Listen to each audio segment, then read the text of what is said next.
Hey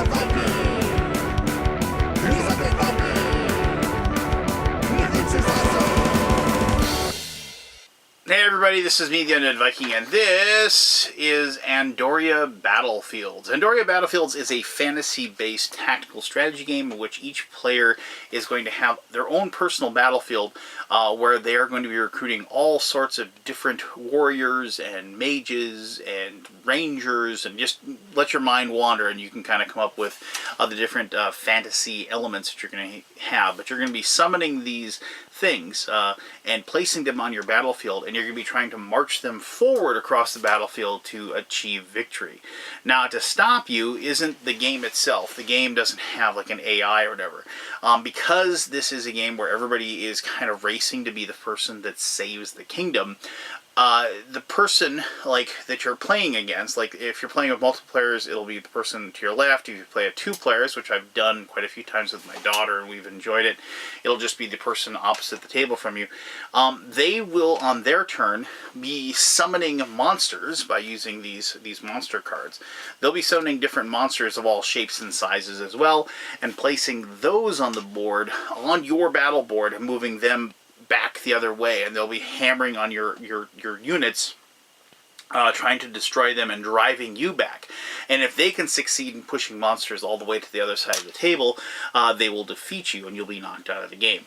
It is a wonderful looking game. It is a very, very fun strategic and tactical game that has a lot of cool decisions as far as which units you're going to summon and use, which cards you're going to hold on to and maybe save for different times. And also, just when it comes down to crunch time, are you going to be focusing on trying to beat down your opponents, or are you going to be focusing on strengthening yourself and maybe racing against everybody to try to be the first person to get your units to the other side? So it is also a very highly interactive game, which I really liked, because of the fact that the people at the table are the ones you're fighting. This isn't just, the game creating things that come at you. It is them actively trying to destroy you. So I enjoyed that for a lot of elements, but I'll get to that in my final thoughts. So let me show you how the game is played, show you what some of the artwork looks like, and then we'll come back here and I'll let you know why I dug it. Alright, cool. Alright, this is Andoria. Now, I am not going to have a full 4-player game for you. I've just got the 2-player mats, as you can see. I have played with 2, 3, and 4 players. I really enjoyed this with all numbers. The big thing is that a 2-player game is going to wrap up pretty quickly in comparison to like a 4-player game. Mostly because of the way the games end, but I'll get to that in just a quick moment. But the big thing is that each person's going to have an identical little mat, and you are going to be drafting different creatures into your army, and they're going to be trying to trudge forward and make it over to the other side of your own mat. You'll never have creatures, your guys will never leave your mat and go to anybody else's. You have your own little battlefield yourself, and everybody else has their own battlefield. Alright, now the crux of it is that as you are going to be summoning these people, the creatures and warriors and sorcerers and what have you, to fight for you, and they're going to be trying to march to get to this side.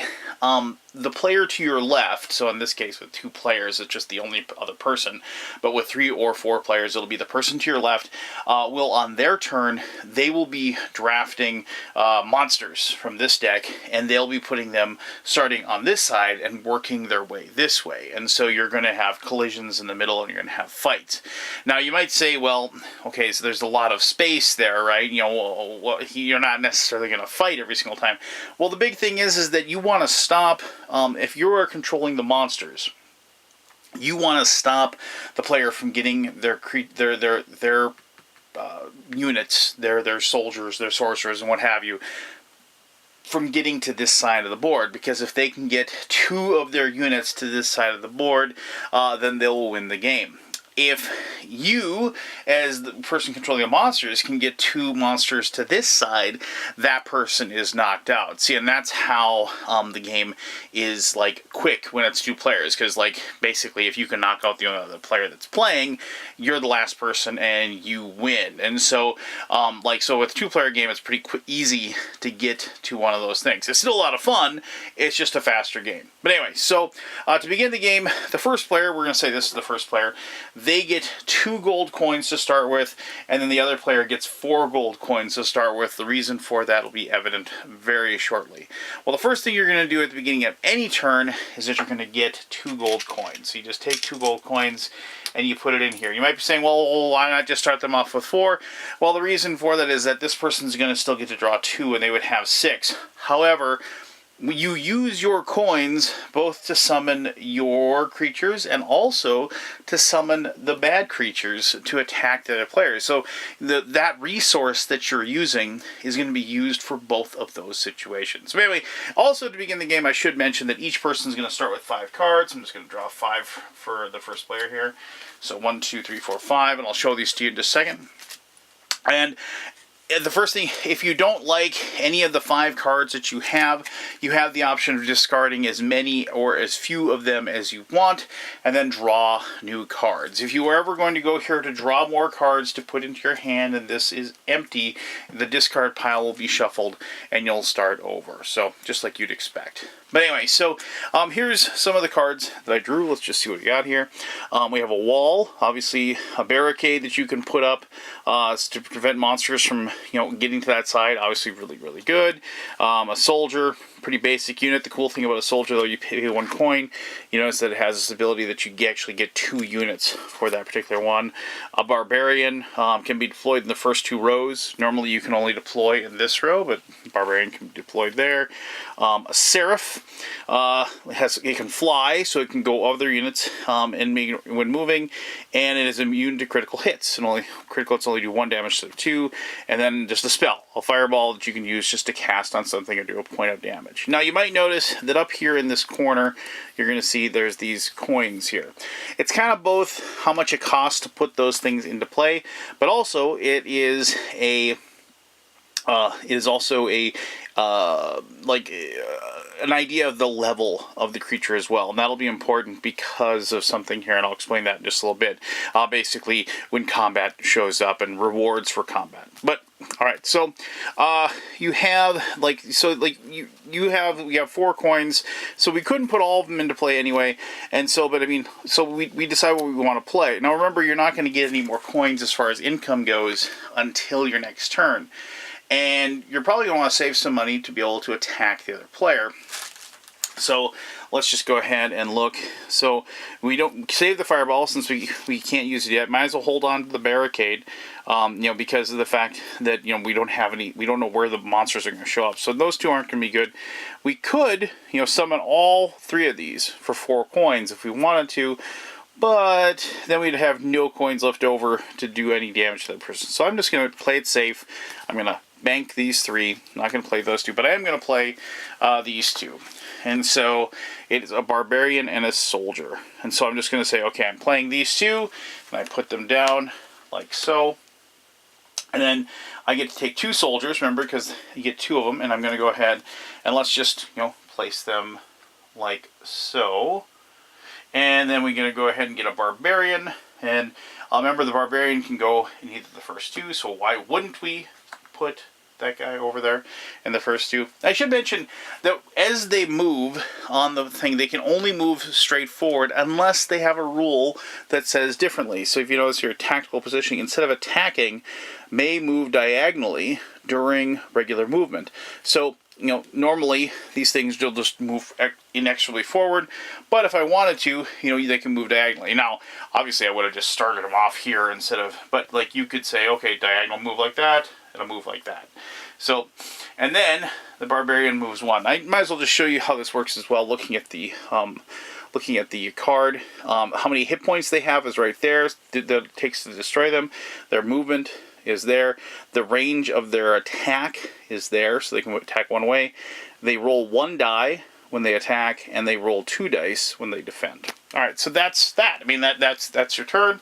And I do apologize. We should have drawn one extra card before the turn started, and we would have gotten a tornado spell, which we wouldn't have used either because we don't have any thing we want to move at this point. But I apologize. We should have drawn a card first. But so that cost us 2 coins. We take 2 coins, put them back into the bank there, and then the other player goes. Now, the first thing that person's going to do is they're going to take the monster turn.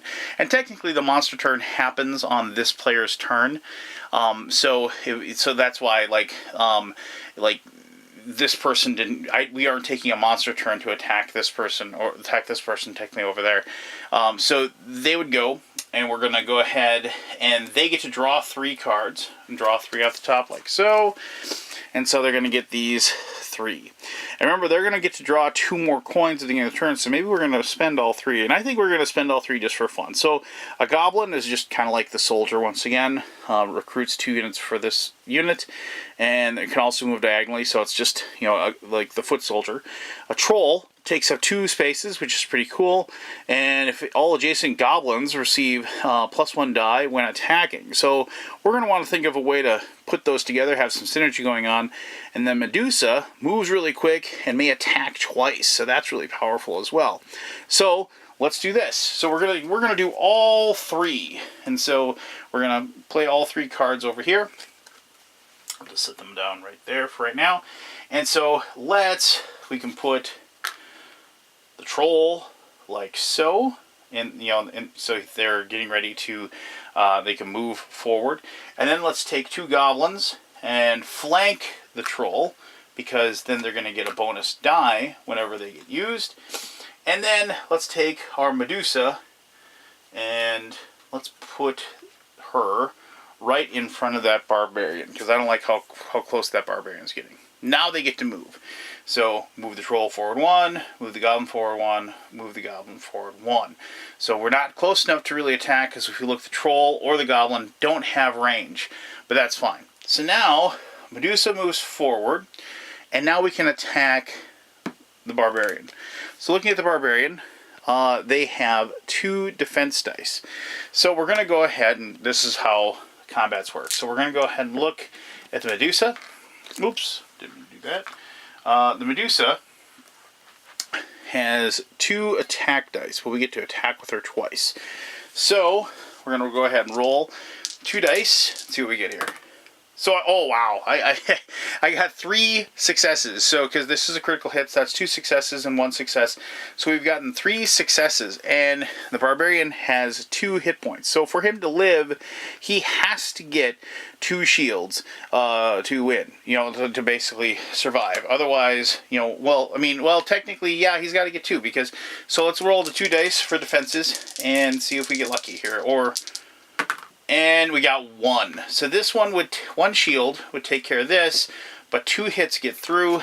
The barbarian has 2 hit points, so then he gets destroyed and goes into the discard like so. And now we take that one off, and we get to finish the movement. That's a very important rule. That you actually get to finish the movement of the thing that happens. So, like, if something gets in your way and you attack it and you can defeat it, you can then move forward. I thought for sure I'd have to do both attacks for the Medusa to get that, but I didn't have to. So, let's not forget to spend our 3 coins. This player just did. Now, if I'd only done 1 point of damage to the barbarian, after the attacks, we could have just gone ahead and put 1 on there, to show that it had taken a hit point of damage.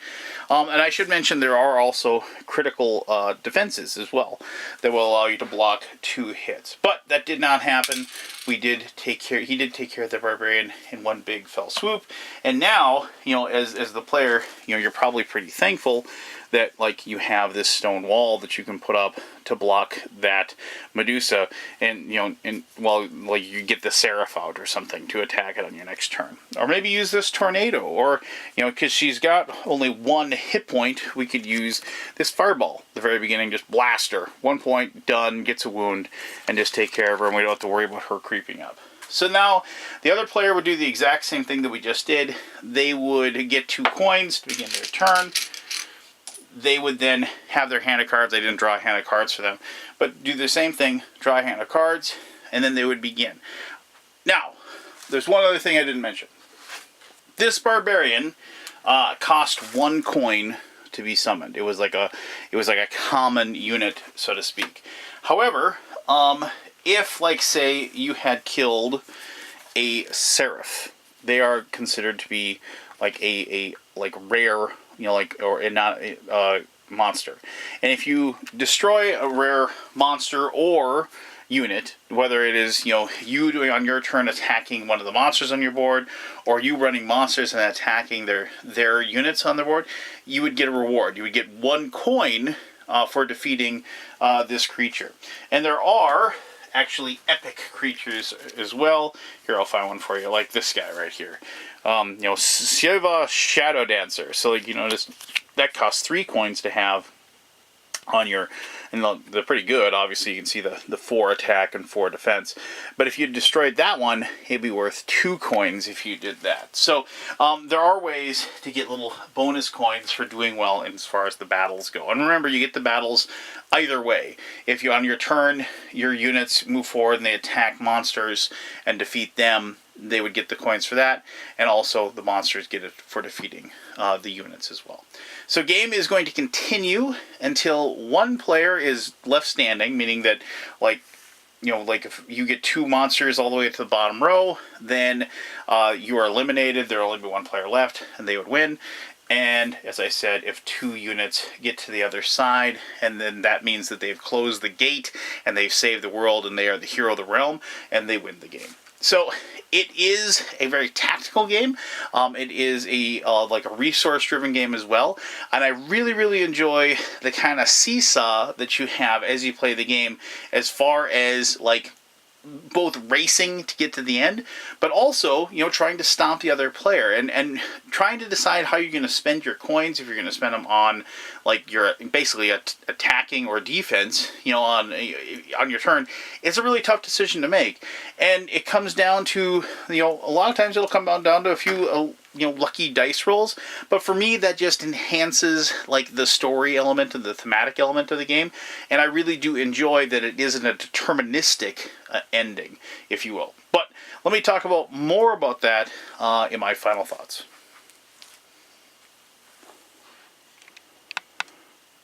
Alright, thank you very much for taking the time to learn how to play Andoria Battlefields. As I said, I enjoyed the game a great deal, and I really enjoyed playing it with my daughter. This is, and I know if you've watched some of these videos with me, it's kind of like a repeating thing about me saying that I really enjoy playing these games with my daughter, and this is no exception whatsoever.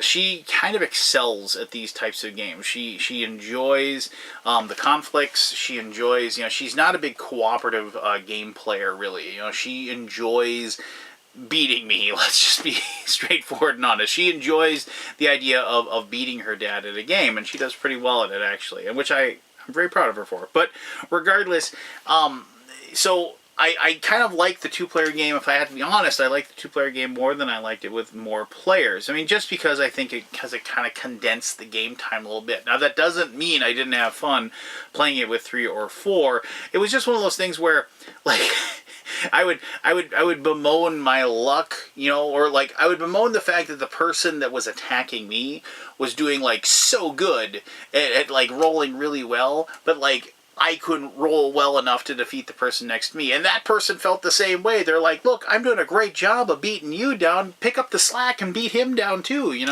Which, once again, as I said, it's a highly interactive game. And so that kind of just fostered this element of laughter and enjoyment, and everybody kind of paying attention to what's going on at all times. I mean, there wasn't ever, like, even with a 4-player game, now you would think that, okay, so like I'm playing 4-player and the person across the table from me is taking their turn. I don't have anything to go on with. I'm not choosing cards. I'm not the person that's going to be creating the monsters for them to attack them or anything like that. But I'm still engaged. I'm still watching that battle. I'm still watching those monsters going head to head. And the thing is, there's a ton of things I didn't show you as far as the monsters go. There's like flying monsters, and there's, if I can find it, there's like a huge sheet of all these different types of powers and abilities that all the monsters have. That they have like special defenses, they have special attacks. Oh yeah, here we go. So like there's a big giant list of all these different like powers and abilities that things they have. And the big thing is about it's really because your units can only go straight forward, right? It's about having versatility, and when you have like spells like that tornado spell that can kind of shift people around, but it's about like also besides that it's about like having those units, those soldiers that are able to move diagonally if they have to. There's also other creatures that like can either shoot like further, so like you can have them in the back, and then like if you have spells like tornado, you can kind of shift them back and forth to make sure they're in the right spot, and just being able to have that malleability with your units. It's one thing for brute force, but you have to be kind of aware of the possibilities of like, oh, if all your guys are focused here, an enemy starts showing up this way, you have to come up with some way to defend yourself as far as that is concerned. And all the creatures have that, right? All of like the units, like the good guys, if you will, have those abilities, but like the bad guys, the monsters, have those abilities as well. And so it is up to you not only to be good as far as your battle is concerned, but it's also up to you to be good as far as like the monsters that you're choosing to attack. And I can't say enough how like great it is that the gold coins that you have in the game are spent on both things, right? So you just have that really difficult decision to make. It's like, well, do I save this for these really cool like guys so I can summon them on my battlefield, or am I gonna like spend a bunch of coins and use them on monsters? And I like that decision, and I like that pondering, if you will, when your turn rolls around. So it's just if you like strategic like games like this that have like a fair bit of dice rolling and some luck factored into the whole situation, I think you'll really enjoy this, and I think you'll really like the whole aspect of each person just having their own personal little battlefield, but also just like there's an all-encompassing world as well that you're doing battle on, as and racing, if you will, to the victory line. So there you go. That is Andoria Battlefields. If you have any questions about it, go ahead and ask away. I'd love to answer anything that you might have. As always, thank you very much for taking the time to watch this video. And until next time, I am the Undead Viking, and I'm telling you to have yourself one heck of an awesome day.